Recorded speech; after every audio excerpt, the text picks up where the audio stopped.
friends and customers of the SMR Group, welcome to this month's reflection of the month on our industry.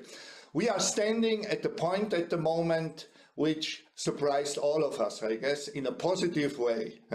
We had an extreme demand recovery meeting a stressed out supply chain, and that brought us now to profitability levels we have not seen in many, many years, the last time in 2006, but then it was driven by nickel, so the profits came from the alloy surcharge. This time, it's not the raw material prices, it is the base prices who are giving us this kind of profitability, and we are really living in good times in the whole supply chain. So now let's look what we think is ahead for the next 6 months. I prepared again 4 slides for you that I'm going to show you right now. So what will the second half this year bring for the stainless steel industry? In a nutshell, in more or less just 4 or 5 minutes. We had an extreme takeoff since the fourth quarter last year, and which continued in the first half of this year. And now the key question is, have we already reached the flying altitude for the next 6 months, or will there be further growth, or is there even a descent in sight?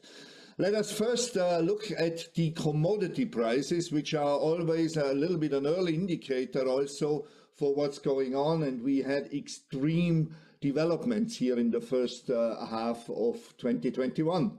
There were some gold and silver which did not perform very well, and also nickel, surprisingly not that much. It increased only by 6% between January and June.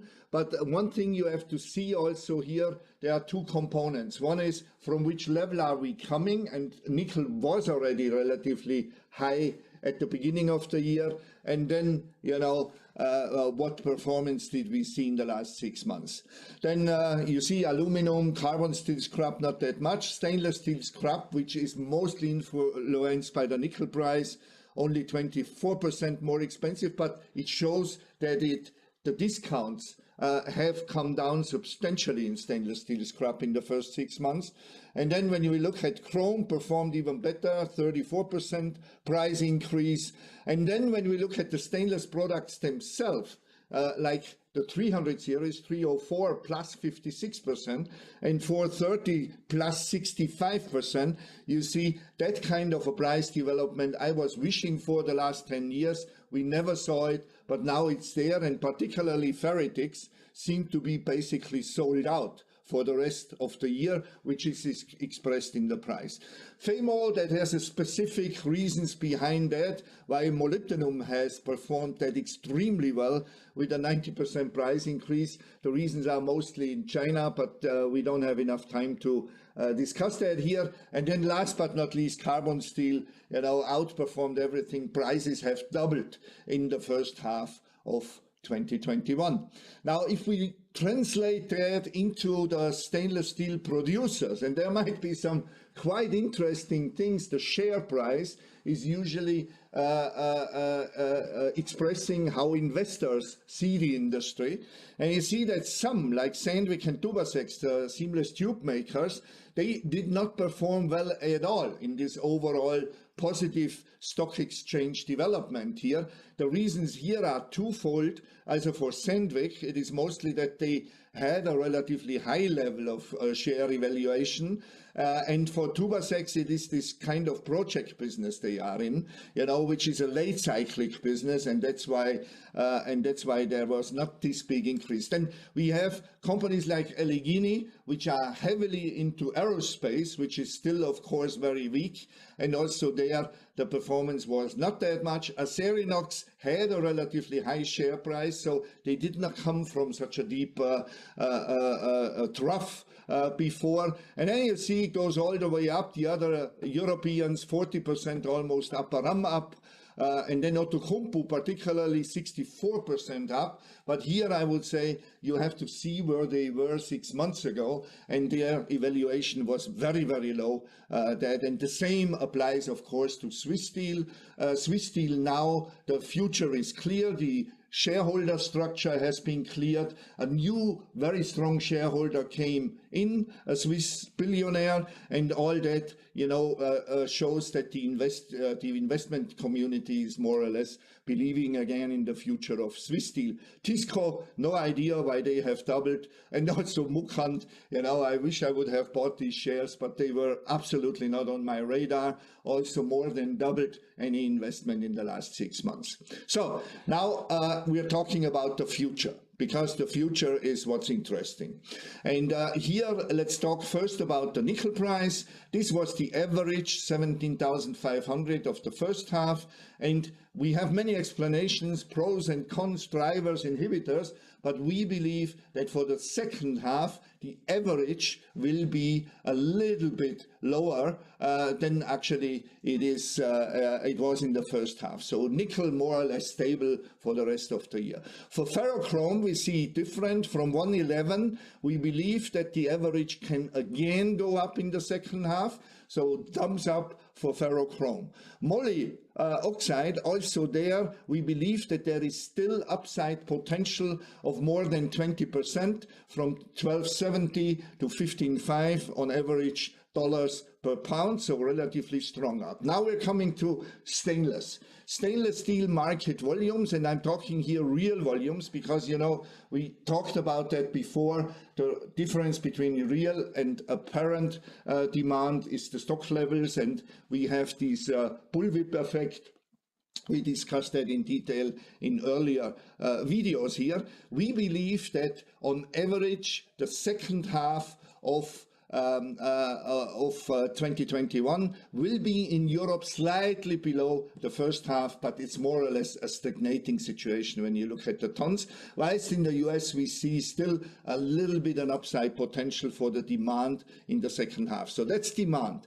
When we look at base prices, and they have exploded in the first half of this year, we still believe in Europe there is upward potential, another 10% higher than we were in the average of the second half. But in the US, we think that the base price development has peaked already and is not going further up, but more or less stable. And that means for the conversion margins, and look at these numbers here, 770 euros we had in the second half of last year.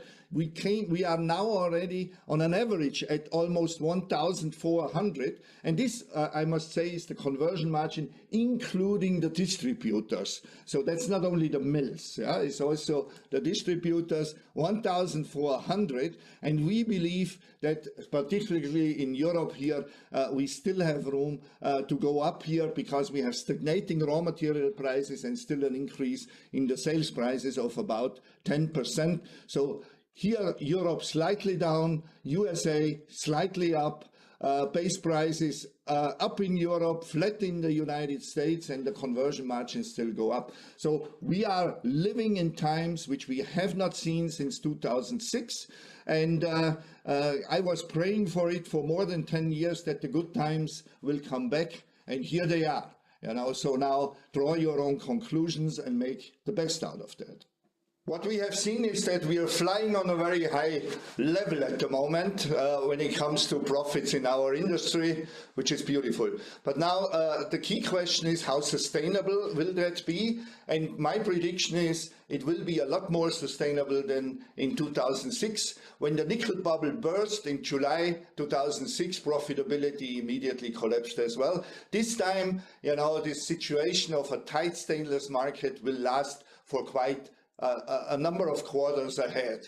And we will have in September an opportunity to get together in person and discuss these things on stage, in Q&As, but also in many coffee breaks. That will be our conference in Como, Italy, from the 28th to the 30th, so end of September this year.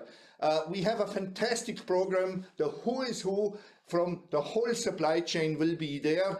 And we have also networking as we never had on these conferences before, with shipwrights and evening functions, etc. And this was all made possible by our sponsors. And as you can see here, we have a big number of important sponsors who make sure, or we have to make sure, that with this sponsorship, that will be a first-class event, and definitely globally the stainless event of the year 2021. So I hope to see as many as possible of you there in Como. Book your hotel room and your transportation, or at least mark it in your calendar. So, and with this, that's it. If you want to give us any feedback, please here. And the rest, I wish you a very good beginning of the summer, and we come back in about 1 month with the next reflection of the month. Thank you very much. Bye-bye.